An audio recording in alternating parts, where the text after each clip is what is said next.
6 CPU-Kerne, bis zu 4,3 GHz Taktfrequenz und nur 28 Watt Leistungsaufnahme.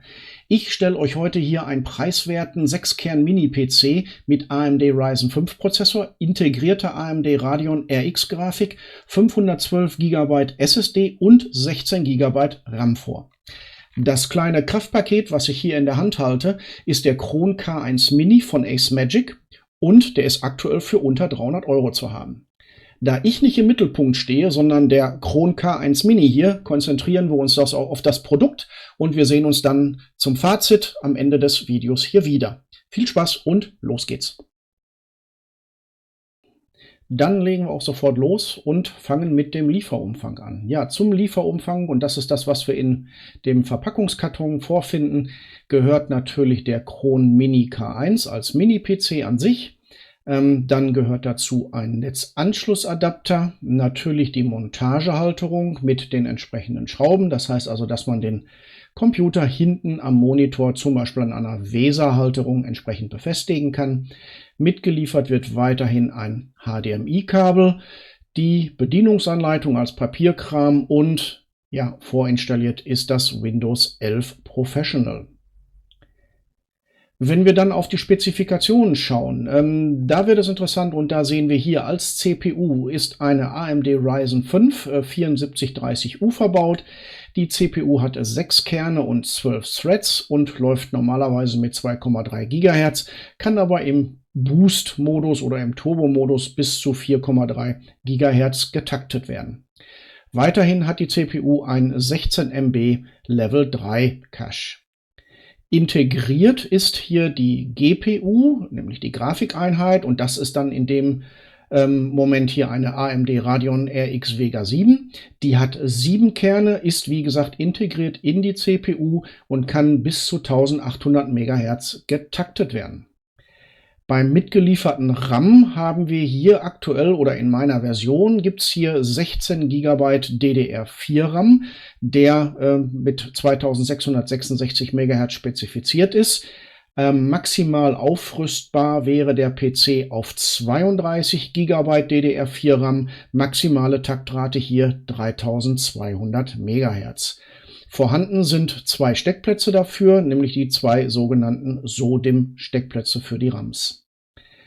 Auf der Speicherseite oder auf der SSD-Seite wird aktuell hier geliefert eine 512 GB SATA 3.0 Festplatte oder beziehungsweise SSD. Die kann man austauschen und zwar gegen eine maximal 2 Terabyte große, entsprechend NVMe oder SATA SSD, und auch für die SSDs stehen 2 Steckplätze zur Verfügung, jeweils M.2 2280 Steckplätze, und es kann insgesamt 4 Terabyte können hier verbaut werden. Integriert ist noch Wi-Fi 6 und Bluetooth 5.2 und das Ganze haben wir bei Abmessungen von ja, knapp 13 cm mal 13 cm und 4 cm Höhe. Wenn wir jetzt einen Blick auf die Gerätefront werfen, da sehen wir, wenn wir rechts anfangen, sehen wir den Einschaltknopf, den Power-Button. Daneben finden wir den 3,5 mm Klinkenstecker für den Audioausgang. Und dann haben wir auch schon die beiden USB 3.2 Generation 2 Anschlüsse und den USB Typ C Anschluss, der hier in diesem Fall auch noch einen Monitorausgang darstellt. Der unterstützt nämlich das DP 1.4 Format und kann hier 4K bei 60 Hertz liefern. Ja, kommen wir zur Geräterückseite, und auf der Geräterückseite, da fangen wir diesmal mal links an und da sehen wir auf der linken Seite den HDMI 2.0 Anschluss, der mit einer Auflösung von 4K bei 60 Hertz auflösen kann oder beziehungsweise anzeigen kann. Gleiches gilt für den DisplayPort, den wir rechts daneben sehen. Der DisplayPort kommt hier in der Version 1.4b und wie gesagt kann auch 4K at 60 Hertz. Daneben finden wir dann abgeklebt, und was es mit dem Aufkleber auf sich hat, da kommen wir später nochmal drauf, finden wir den LAN-Anschluss, das heißt, das ist ein RJ45 und der bringt Gigabit Ethernet mit sich.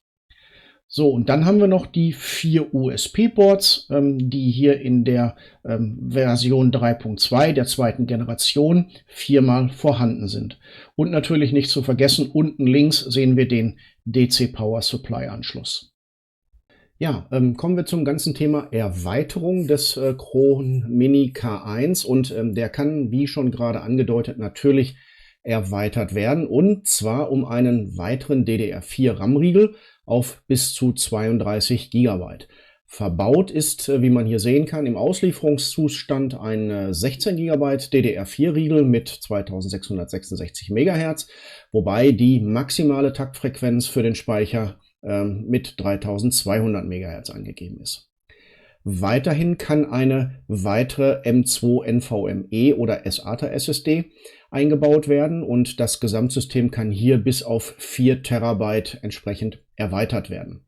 Aktuell ist hier eine 512 GB SATA eingebaut, wie man auf dem Bild erkennen kann.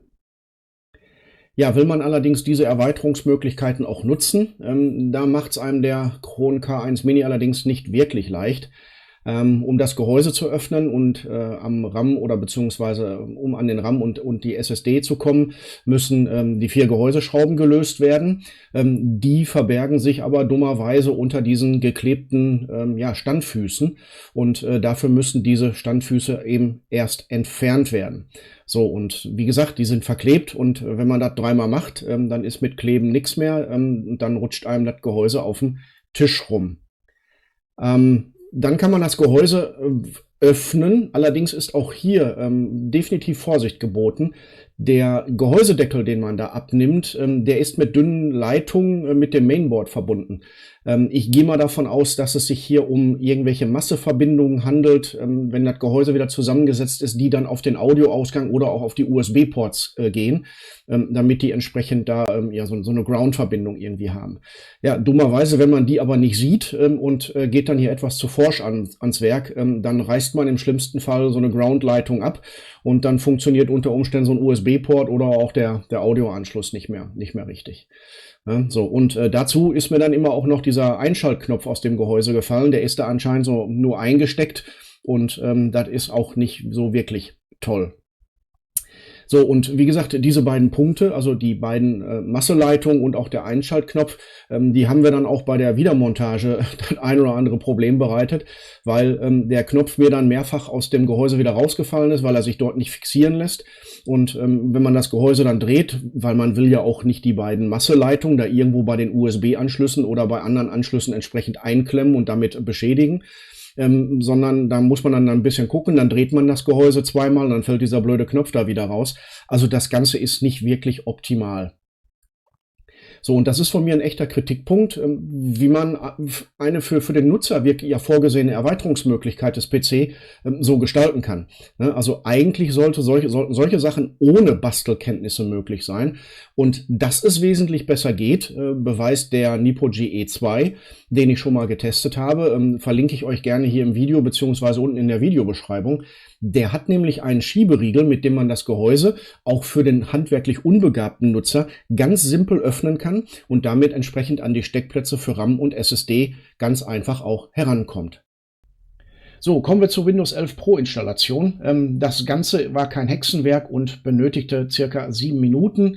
Es war kein MS-Online-Konto notwendig. Man konnte sich also als lokaler Benutzer anwenden und da kommen wir auf diesen netten gelben Aufkleber, den wir auf dem LAN-Port vorfinden. Da steht nämlich sinngemäß drauf, dass man möglichst die initiale Installation von Windows ohne LAN oder auch Wi-Fi macht, um entsprechend hier das Downloaden von Updates und so weiter nicht anzustoßen und somit eine schnellere Installation zu ermöglichen. Das Ganze hat dann auch wirklich den Vorteil, dass man keine Online-Registrierung entsprechend mit einem MS-Online-Konto machen muss, was mir persönlich immer sehr entgegenkommt, weil ich nur lokale Konten in Benutzung habe. So, und das, was da installiert wird, ist die Version 24H2.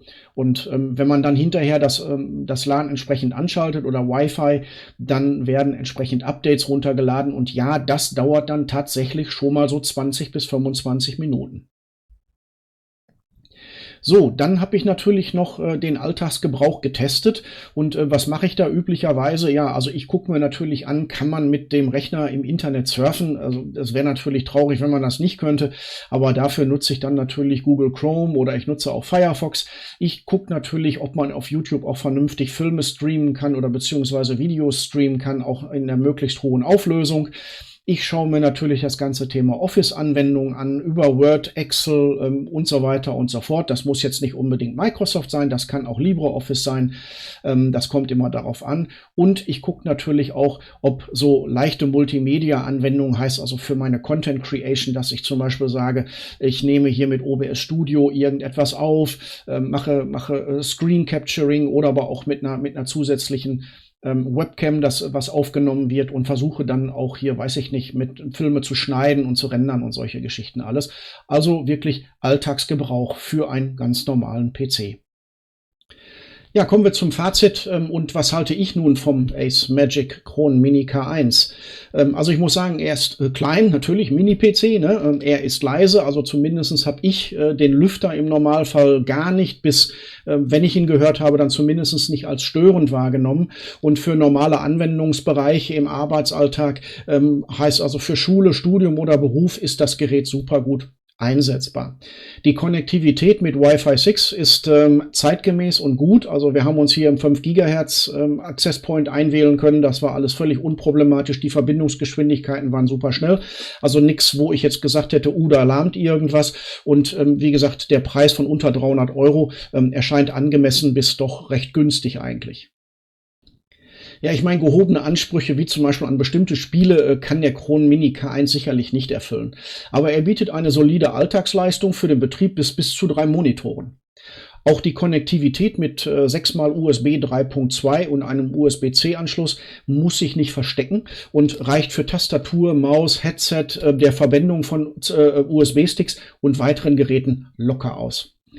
Für mich ist das Gerät neben der ganz klar zu benennenden Schwäche bei der Gehäuseöffnung für die Erweiterbarkeit durchaus gelungen und erhält von mir eine Kaufempfehlung.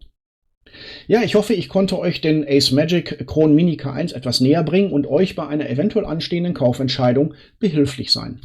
Lasst mir gerne ein Like da, abonniert den Kanal, das hilft mir, den Kanal hier am Leben zu erhalten und gerne wieder hier bei Haus und Technik, eurem Kanal für Technik rund ums Haus. Dankeschön und tschüss.